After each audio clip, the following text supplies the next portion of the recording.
Guys, welcome back to my channel. This is me Parul और राजा राम की नगरी ओरछा में आप सभी का स्वागत है।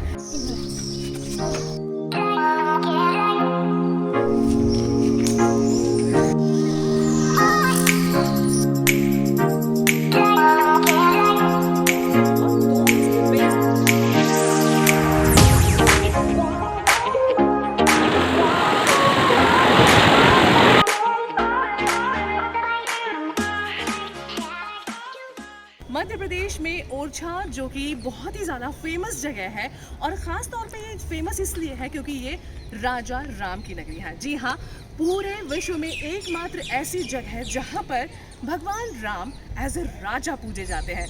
इस जगह के वो किंग हैं, वो राजा हैं।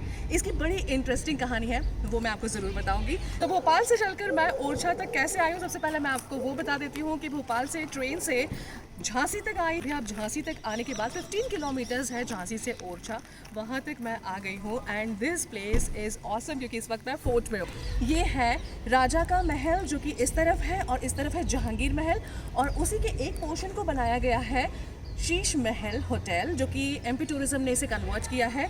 जो पहले हुआ करता था इस महल का dining area you can say, उसे कन्वर्ट किया गया है और वहीं पर मैं भी रुकी हुई हूँ। तो पहले मैं आपको वो होटल बताती हूँ, दिखाती हूँ, जो कि बहुत ही ऑसम है, और उसके बाद हम चलते हैं जहांगीर महल की तरफ। So just stay tuned.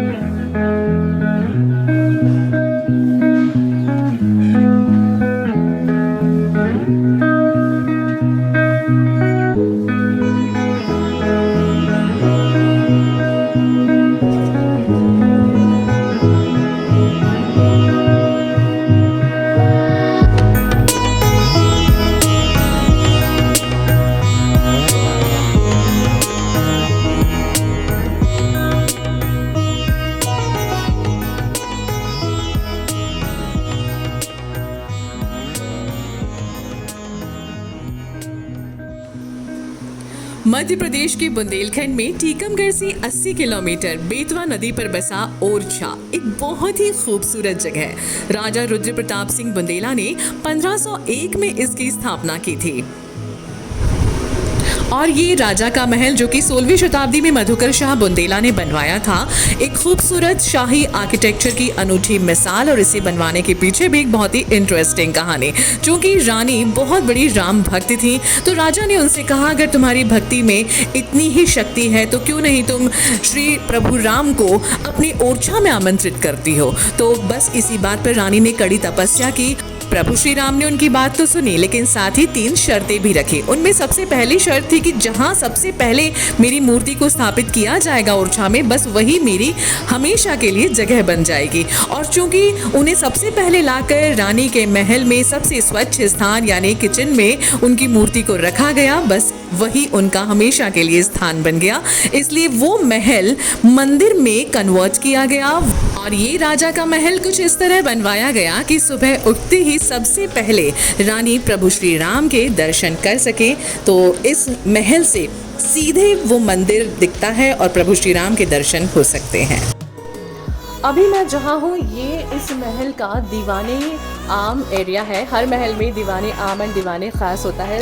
So this is actually दीवाने आम, जहाँ पर राजा बैठकर प्रजा के बारे में सुनते थे और उन्हें न्याय दिया जाता था। अच्छा, इस दीवाने आम की खास बात पता है क्या है कि जहाँ राजा बैठते हैं ना, उनका फेस उस तरफ होता था, जिससे कि वो बिना देखे और सही न्याय प्रक्रिया कर सके, यानी सही जस्टिस दे सके। और ये है खूबसूरत जहांगीर महल। 17वीं सेंचुरी में राजा वीर सिंह देव, जो कि जहांगीर के काफ़ी ख़ास मित्र थे, और उनसे मिलने के लिए जब जहांगीर ओरछा आए तो उस एक मुलाकात के लिए इस भव्य महल जहांगीर महल का निर्माण हुआ था।